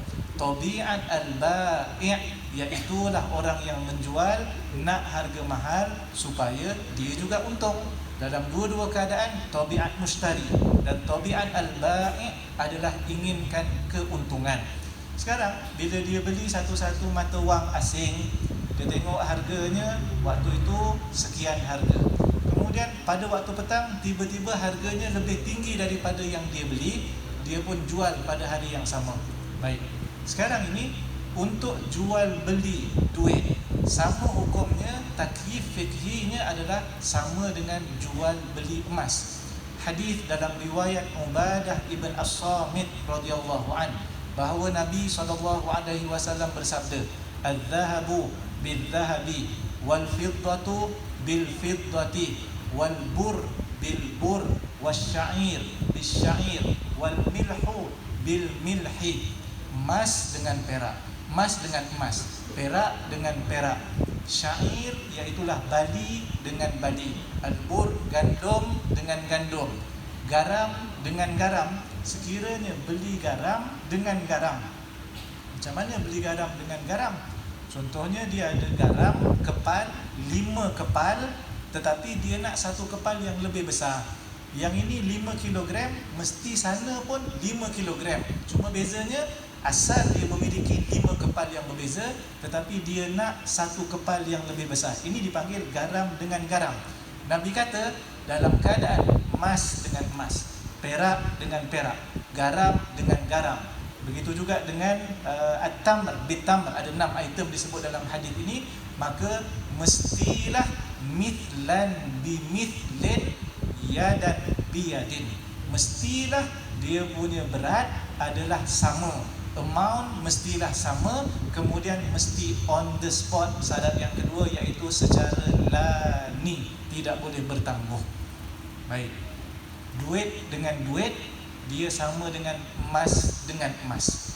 Kalau sekiranya kita tukar duit, contohnya kita ada duit ringgit Malaysia, macam kita tukar dengan kawan kan, kita ada RM5, RM1, tapi kita nak not sekeping RM5 yang warna hijau. Lalu kita kata tukar duit, kawan kita mesti bagi 5, kita mesti bagi 5, sebab mithlan bimithlin. Kalau sekiranya kawan kita kata, boleh, kalau kau nak sangat RM5 not sekeping ni, bayar RM6. Ini riba, dipanggil riba al-fadl. Riba iaitu lebih daripada amount yang asal. Oleh sebab itu, berkaitan dengan forex trading, yang ini ada 2 syarat ini tidak lepas. Yang pertama adalah berkaitan dengan amount yang berbeza, nilai yang berbeza. Kemudian yang keduanya adalah dalam banyak keadaan adalah tidak berlaku on the spot. Kadang-kadang deliver masuk account ini selepas 3 hari, selepas 4 hari, selepas 5 hari, dan ini bercanggah dengan hadis mithlan bimithlin wa yadan biyadin. Ini pun bagus kalau sekiranya diseminarkan untuk dibahaskan, kerana semua daripada kita bab duit ini memang cukup mahir. Subjek lain tak okey tak apa, tapi kira duit memang sangat mahir. Semua orang nak untung, maka ilmu syariah sangat penting. Takut terjebak di dalam riba. Maka setakat ini trading forex hukumnya adalah haram. Wallahu a'lam.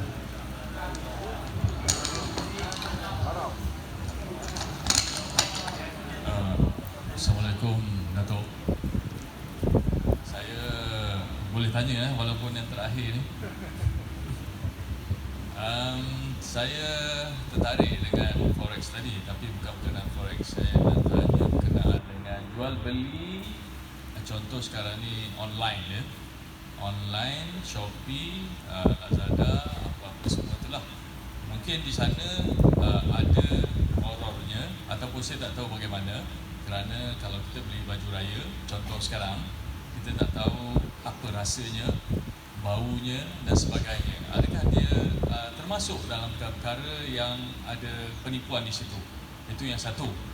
Yang kedua, viral di tanah seberang, solat tarawih 7 minit, 2 minit, 1 minit dan sebagainya. Jadi saya mohon pendapat dan pandangan tuan. Terima kasih. Terima kasih pada Fadil Ustaz Yazid, sahabat saya di Mesir dahulu. Susah ni kalau Ustaz tanya Ustaz ni. Baik, yang pertama berkaitan dengan jual beli melalui online. Contohnya adalah Shopee, dan yang terkini jadi satu trend, iaitulah satu kaedah BNPL, iaitu Buy Now Pay Later.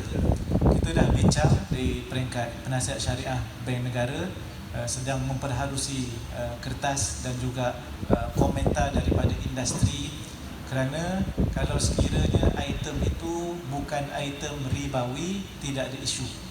Tetapi kalau sekiranya item ribawi, contohnya kita gunakan buy now pay later, sebenarnya hutang, al-qard, hutang. Kita ambil dulu barang, kemudian kita akan bayar secara ansuran ataupun bayar kemudian, ataupun on ataupun cash on delivery, ataupun mungkin lewat daripada itu. Sekiranya ia emas, yang ada isu syariah yang kita bicarakan tadi. Tapi kalau bukan item ribawi 6 tadi, dan duit termasuk daripada emas dan perak, maka yang ini tidak ada masalah, kerana berhutang untuk beli satu barang tidak dilarang di dalam syariah Islam. Dan harga berubah, contohnya bayar cash RM20, bayar secara ansuran jadi RM25, itu juga tidak dilarang. Yang ada dalam hadis al-bai'ataini fil bai'ah, ataupun naha an bai'il kali fil kali, ini merujuk kepada pihak penjual tawarkan dua harga. Bang, kalau mau beli cash harganya RM20, kalau beli secara ansuran harganya RM25, tiba-tiba kita tidak memilih salah satu daripadanya. Ini yang haram, termasuk dalam hadis naha an bai'ataini fil bai'ah, dua jual beli dalam satu jual beli.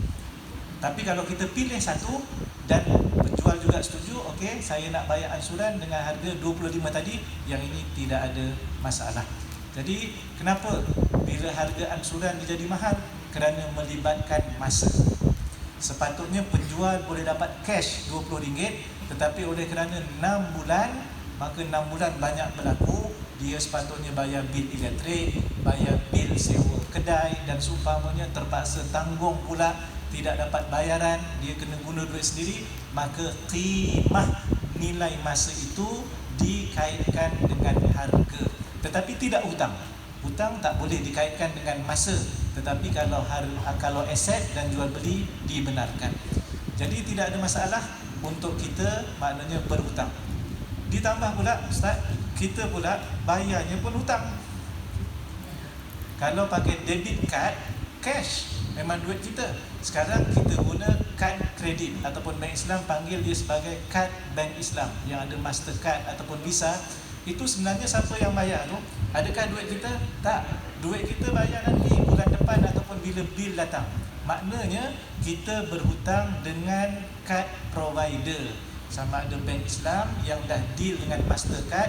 Mastercard pula ada dia punya channel kepada mana-mana device yang memudahkan untuk pembayaran. Maka pihak lain bayarkan bagi pihak kita. Kemudian kalau ini berlaku dikira cash. Tetapi dahlah hutang, kemudian nanti waktu kita bayar pun ansur-ansur gunakan kad kredit. Ini hutang. Jadi yang ini setakat ini kita putuskan oleh kerana bayaran kad kredit tidak dibayar secara terus, melainkan dengan formula T+1 ataupun T+2. Dia sampai kepada 2 hari ataupun lebih daripada sehari untuk duit itu masuk kepada akaun penjual. Ini dibenarkan kerana tabiat online itu memang dikira lani ataupun spot dengan kiraan T maksimum plus 2. Wallahualam. Kemudian yang kedua, lupa dah Ustaz. Solat tarawih 7 minit. Saya pun tak pasti macam mana lajunya dia bawa solat itu. Kalau sekiranya solat yang begitu laju, walaupun solat sunat, tetapi ingat, rukun bagi solat tetap sama. Rukun solat sunat surah Al-Fatihah, rukun solat fardu juga surah Al-Fatihah, kerana Nabi bersabda dalam hadis, man lam yaqra bi Fatihatil kitab la salatalah. Siapa yang tidak membaca surah Al-Fatihah maka tidak sah solatnya. Kalaulah tidak, maknanya tidak jelas bacaannya, tiba-tiba bismillahirrahmanirrahim tu waladhdallin. 7 minit tu kalau 8 rakaat boleh tahan lagi. Kalau 7 minit untuk 20 rakaat, bayangkan.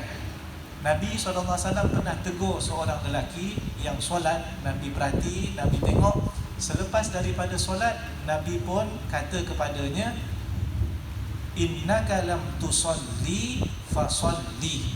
Engkau belum lagi solat, maka solat sekali lagi. Lelaki ini pun solat lagi. Macam yang pertama dia buat, habis bagi salam, Nabi masih kata, innaka lam tusalli fasalli. Kamu belum lagi solat, maka solat lagi. Kali ketiga solat sama. Akhirnya dia pun minta kepada Nabi SAW, dia surrender, ya Rasulullah, ajarkan aku solat.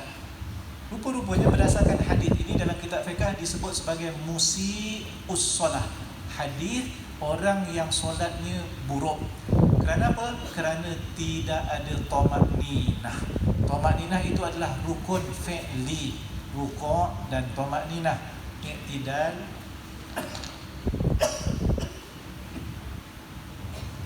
i'tidal dan tamakninah, sujud dan tamakninah, maka menyebabkan solatnya tidak sah.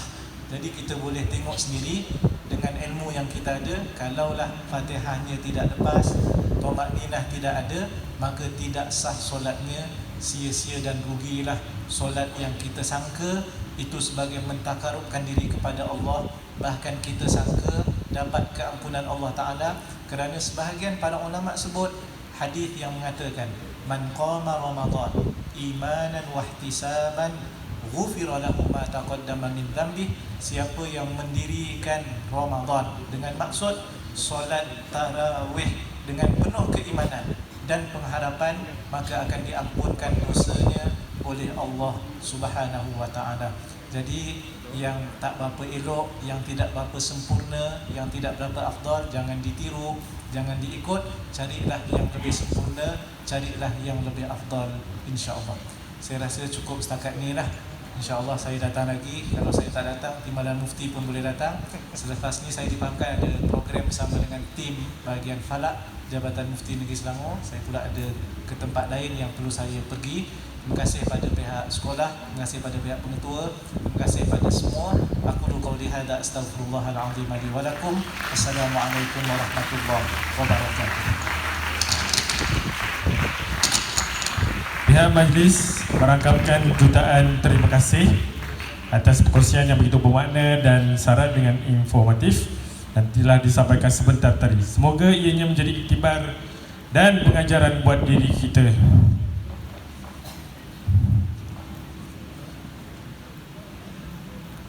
Untuk itu, majlis dengan sukacitanya menjemput dan mempersilakan Tuan Haji Mustafa Kamal bin Datuk Jamaluddin, Pengetua SAP Tanjung Karang, diiringi Puan Azlina binti Muhammad Saleh untuk menyampaikan cenderamata kenang-kenangan daripada pihak sekolah.